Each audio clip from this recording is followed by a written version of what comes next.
My name's Travis, and I bought a rare Saab without fully understanding what I was getting into.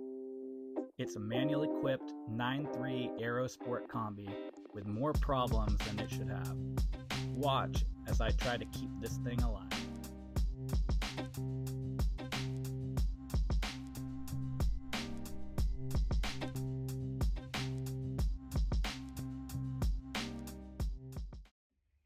In the last episode, I was chasing a misfire in my Saab 9.3 and I came across something interesting.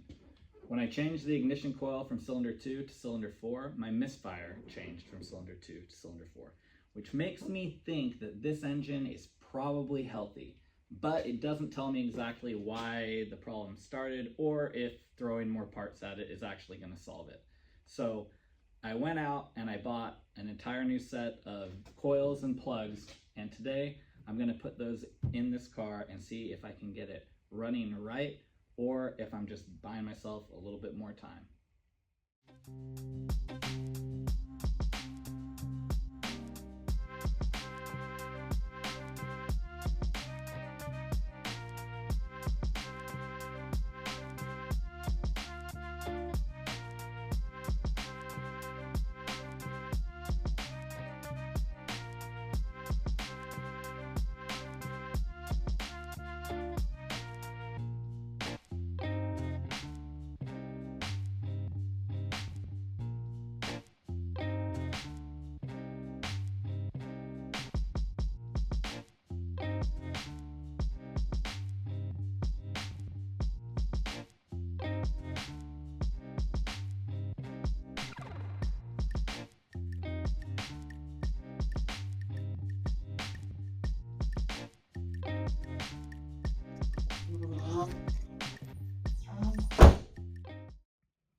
All right, this is the moment of truth.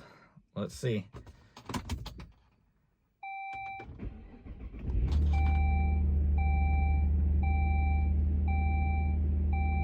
I guess I'll let it settle down to an idle, but I don't hear the burbles that I did before, so let's give this thing a test drive. And we have a running and driving Saab 9.3 Aero Sport Combi. Listen to it. That engine sounds 100 times better.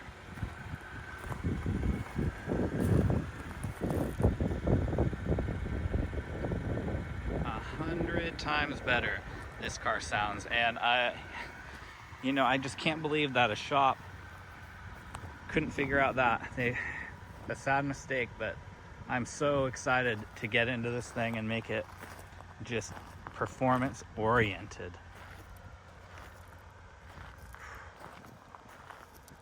All right, everyone, thank you for watching and see you on the next one. Well, I am as perplexed and confused as you probably all are with the result of everything that just kind of happened with this car. I drove it a little bit. The check engine light seems to be gone now, in the misfire with it, I assume. So I was pretty excited yesterday, but because of kind of how everything worked out, I thought that you all maybe deserved a little bit more context from where I'm coming from with this project. So I was looking for a project car, and I wanted something kind of unique that I could get into the engine a little bit, but not like a full engine rebuild necessarily, but we'd see where it went. And I kind of stumbled across this Saab, and it's a rare car. There aren't that many of them, but I kind of was like, okay, that's going to be something that I want to work on. And so I called the seller, and his background story was he got the car a few years ago. He'd driven it as a commuter for a couple of years, but he moved in the last year and hadn't been driving it as much. And so he decided that he was going to sell it. And as soon as he started driving it again, the check engine light came on. And then he took it to a shop.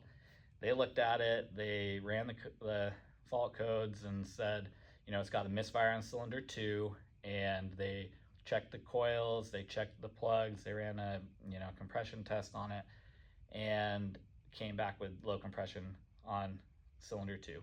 And so he lowered his price. He kind of disclosed that. He gave me the number to the shop. I called them and had the same conversation, and they said, like, he did decline to do any sort of more investigative work on it, and that was it.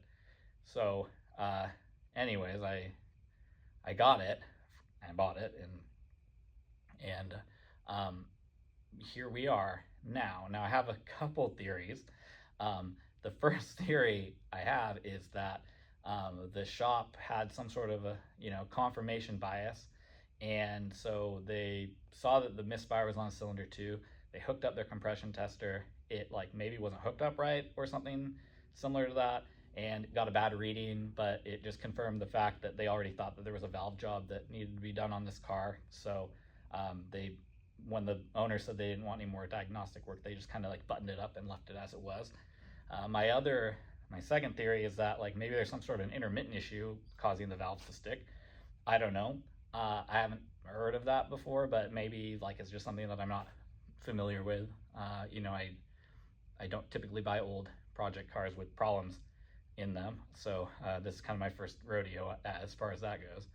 And the third one is that maybe I did something completely incorrect, either with my compression test or hooking up the engine back together, and it's going to grenade on me, and it's going to light up like a Christmas tree, and I'm just going to have to deal with that problem when it happens.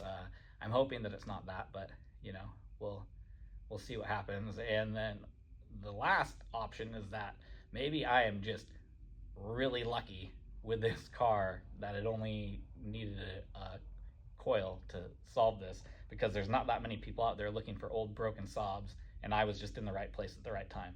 So I guess time will tell. I'm going to drive it, try and push it a little bit hard, see if I can break it a little bit more, and get this thing into a good state to be a nice runner. So again, thank you for watching, and leave your comments. I try and respond to as many of them as I can. If you think I did something wrong, or you have any feedback, go ahead and leave that. I'll take a look at it and see how I can make this content better, and see how I can get better at what I'm trying to work on here. So again, thanks, and I'll catch you on the next one.